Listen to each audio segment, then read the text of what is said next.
चाहे इसको millennium city की संज्ञा दे दो, चाहे इसका नाम गुड़गांव से गुरुग्राम कर दो। अगर आपने काम नहीं करना तो केवल नाम बदलने से कुछ नहीं होने वाला। कि ये वो शहर है जी जहाँ से 40,000 करोड़ रुपए केवल इनकम टैक्स के तौर पे कलेक्ट हुआ है। इस साल का टारगेट 50,000 करोड़ है जी यहाँ पर। फॉर्च्यून 500 कंपनीज की जो है जी जी उनमें से अधिकतर के ऑफिस गुरुग्राम में है, लेकिन यहाँ पे कोई भी ऐसा एक इंस्टीट्यूट, एक ऐसा इंजीनियरिंग कॉलेज, आईआईटी नहीं है जो उनके लिए सीईओ प्रोड्यूस कर सके, जो उनके लिए मैनेजर्स प्रोड्यूस कर सके। नमस्कार, मैं हूं मनप्रीत और आप देख रहे हैं आपका अपना चैनल वायरल सच। लगातार वायरल सच प्रयास कर रहा है उस मुद्दे को पुरजोर तरीके से उठाने की कि आखिरकार गुरुग्राम में नगर निगम के चुनाव क्यों नहीं हो रहे। ऐसा क्या हो चुका है कि बार बार इसी मुद्दे के ऊपर बात तो हो रही है पर कोई भी निष्कर्ष नहीं निकल पा रहा। ऐसे ही हम लगातार अलग अलग लोगों से, अलग अलग नेताओं से, अलग अलग समाज सेवियों से बात कर रहे हैं कि उनको क्या लग रहा है, और एक तरीके से हम अपनी आवाज भी उठा रहे हैं कि सरकार इस चीज को समझे। सबसे ज्यादा राजस्व देने वाले गुरुग्राम की आज हालत जो है वो बद से बदतर होती जा रही है। तो आइए इस चर्चा को आगे बढ़ाते हुए बात करते हैं बुद्धिजीवी विंग के जिला अध्यक्ष आम आदमी पार्टी से धनराज बंसल जी से। नमस्कार सर, बहुत बहुत स्वागत है आपका। नमस्कार जी, और वायरल सच के सभी दर्शकों का मेरा प्रणाम, नमस्कार, राम राम। सर क्या कहेंगे, आपको क्या लगता है कि नगर निगम के चुनाव जो है भाजपा क्यों नहीं करवा रही? देखिए, नगर निगम के जो चुनाव हैं केवल गुड़गांव के या फरीदाबाद के नहीं लटके हुए जी। नगर निगम के चुनाव मुंबई के लटके हुए हैं, बेंगलोर के भी लटके हुए हैं। एक को 1.5 साल से ज़्यादा हो गया और दूसरे को 2.5 साल से ज़्यादा। दूसरी तरफ आप ध्यान देंगे, अगर देखेंगे तो पिछले कुछ टाइम पहले उत्तर प्रदेश के खासकर सभी नगर निगम के चुनाव टाइमली हुए हैं। ठीक है जी। तो इन दोनों से हम ये कंक्लूड कर सकते हैं, ये निष्कर्ष निकाल सकते हैं कि जहाँ पर रूलिंग पार्टी यानी कि भाजपा की हालत पतली, बहुत पतली है, जहाँ पर इनको जीतने का कॉन्फिडेंस नहीं है, जहाँ इनको हार सामने दिखाई दे रही है, जहाँ पे इन्होंने कोई परफॉर्म नहीं किया, कुछ काम नहीं किया, जनता जहाँ इनसे त्रस्त है जी, वहाँ पर लटकाए जा रहे हैं। और जहाँ पर इनको लगता है कि जीत जाएंगे, जहाँ पे शायद इन्होंने थोड़ा ठीक किया या जहाँ पर इनका माहौल ठीक है, वहाँ पर इन्होंने बिल्कुल टाइमली या टाइम से पहले भी चुनाव करवाए हुए हैं। तो इसका मतलब यहाँ पर इनको साफ दिखता है कि गुरुग्राम में जनता इनसे तंग है, इनकी हार निश्चित है। लेकिन वो कहते हैं ना कि बकरे की माँ कब तक खैर मनाएगी, कब तक लटकाएंगे चुनाव को। जो सच्चाई है उसको फेस करना पड़ेगा। आप लटका भी रहे हैं, लेकिन ऐसा भी नहीं है कि लटकाने के ड्यूरिंग आप कुछ परफॉर्म कर रहे हो और आप अपने फेवर में माहौल बना रहे हो, ऐसा भी नहीं दिखता। जितना डिले होता जा रहा है, जनता का आक्रोश, गुस्सा बढ़ता जा रहा है और आपसे गड्ढे नहीं भरे जा रहे, आपसे कुछ काम हो नहीं रहा। तो रीज़न यही है कि हार दिख रही है। सबसे ज्यादा राजस्व दे रहा है गुरुग्राम पूरे हरियाणा को, उसके बावजूद भी जो है मिलेनियम सिटी की संज्ञा तो दे दी गई, बट कहीं से भी क्या आपको लगता है कि ये मिलेनियम सिटी है? चाहे इसको मिलेनियम सिटी की संज्ञा दे दो, चाहे इसका नाम गुड़गांव से गुरुग्राम कर दो। अगर आपने काम नहीं करना तो केवल नाम बदलने से कुछ नहीं होने वाला। मैं खासकर हर इंटरव्यू में हर जगह बोलता हूँ कि ये वो शहर है जी, जहाँ से 40,000 करोड़ रुपए केवल इनकम टैक्स के तौर पे कलेक्ट हुआ है। इस साल का टारगेट 50,000 करोड़ है जी। रिवेन्यू जनरेशन में हरियाणा का 60 से 70% यहाँ से जाता है। Not only in Haryana, Hindustan में भी इसका 7वां नंबर है रेवेन्यू जनरेशन। लेकिन इसके बावजूद यहाँ पर कुछ नहीं होता, लगता कुछ नहीं है, खर्च यहाँ पर होता नहीं है। हरियाणा का कमाऊ बेटा भूखा बैठा है। और इसके साथ साथ मैं एक चीज़ और जोड़ना चाहूँगा कि यहाँ पर फॉर्च्यून 500 कंपनीज की जो है जी जी, उनमें से अधिकतर के ऑफिस गुरुग्राम में हैं। जी जी। शायद ही कोई ऐसी कंपनी होगी, 60 to 70% कंपनीज फॉर्च्यून 500 के ऑफिस यहाँ पे है। लेकिन यहाँ पे कोई भी ऐसा एक इंस्टीट्यूट, एक ऐसा इंजीनियरिंग कॉलेज, आईआईटी नहीं है जो उनके लिए सीईओ प्रोड्यूस कर सके, जो उनके लिए मैनेजर्स प्रोड्यूस कर सके जी। या फिर ये कहें ऐसे इंस्टीट्यूट नहीं है जो जहाँ पर यहाँ के फॉर्च्यून 500 के सीईओज के टॉप मैनेजमेंट के बच्चे पढ़ सकें, जो उनका ड्रीम हो कि यहाँ से हमारे बच्चे पढ़ें। उस टाइप का कॉलेज, कोई इंस्टीट्यूट यहाँ पे ना, यहाँ पे आईएम है ना यहाँ पे आईआईटी है, कोई टॉप इंजीनियरिंग कॉलेज नहीं है, कोई टॉप का बिजनेस स्कूल नहीं है। यहाँ पर प्राइवेट की अगर मैं बात करूँ तो बड़े बड़े नामी हॉस्पिटल्स हैं, देश के सबसे प्रतिष्ठित प्राइवेट हॉस्पिटल यहाँ पे है। लेकिन कोई एक ऐसा यहाँ मेडिकल कॉलेज नहीं है जो उन हॉस्पिटल्स के लिए डॉक्टर्स प्रोड्यूस कर सके।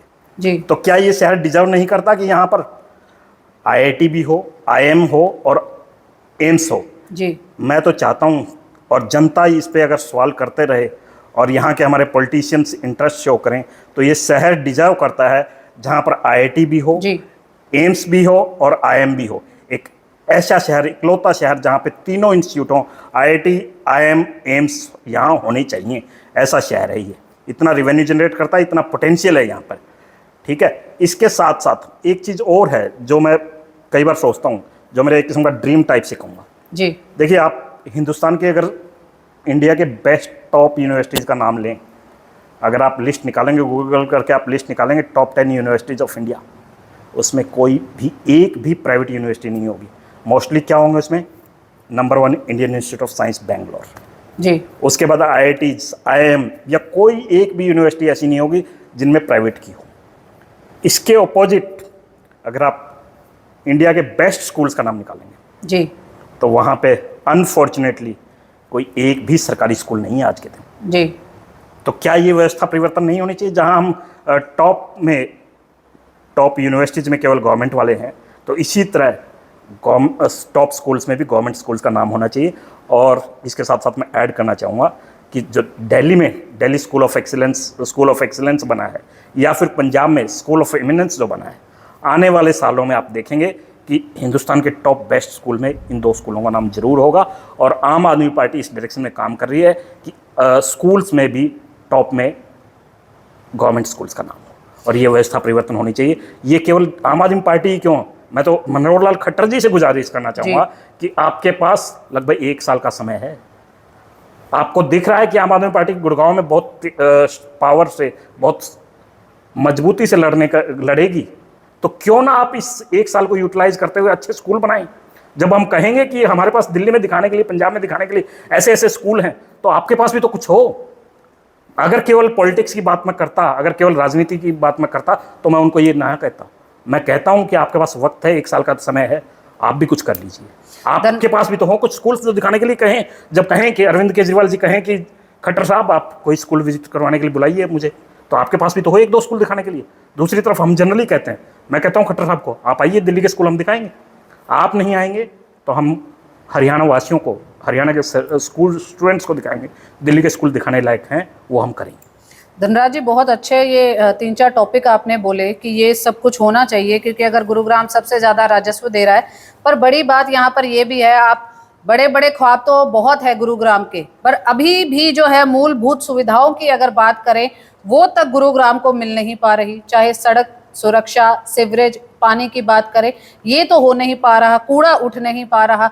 तो क्या लगता है आपको कि कभी जो हम ऊंचाई तक जाने के ख्वाब देख रहे हैं वो पूरे हो पाएंगे? धरातल पर तो कुछ भी नहीं है। हिंदुस्तान की राजनीति में जनरली बीएसपी मुद्दे रहे हैं, बिजली, सड़क और पानी जी। और 75 साल आज़ादी के बाद भी आज भी वही मुद्दे हैं।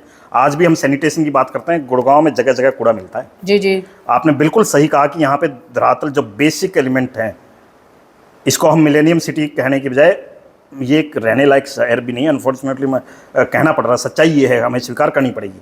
ये एक ऐसा शहर नहीं है, इससे तो बल्कि छोटे शहरों में ज़्यादा साफ सफाई मिल जाएगी। स्वच्छता की रैंकिंग में अगर ऑनेस्टली रैंकिंग करें तो ये काफ़ी नीचे आएगा। वैसे ठीक है, सेंटर में भी गवर्नमेंट उनकी है, स्टेट में भी है, रैंकिंग कुछ भी कर लें, लेकिन एक्चुअल में इवेल्यूशन अगर करें, जहाँ तक मेरी जानकारी है, शायद ये गवर्नमेंट स्वच्छता रैंकिंग में ये शायद पंचकुला से बेटर आता है। लेकिन कोई भी हरियाणा का जानकार क्या मानेगा कि गुड़गांव पंचकुला से साफ स्वच्छ है? नहीं। तो इसलिए रैंकिंग इनकी जो है सारी झूठी हैं। वो एक कहावत होती है कि भाई अपनी काका लिखने वाला, इस टाइप से कुछ, कि कुछ भी बना ले रैंकिंग, लेकिन यहाँ पे आपने बिल्कुल काम, मूलभूत सुविधाएं नहीं, गड्ढे तक भर नहीं पाते।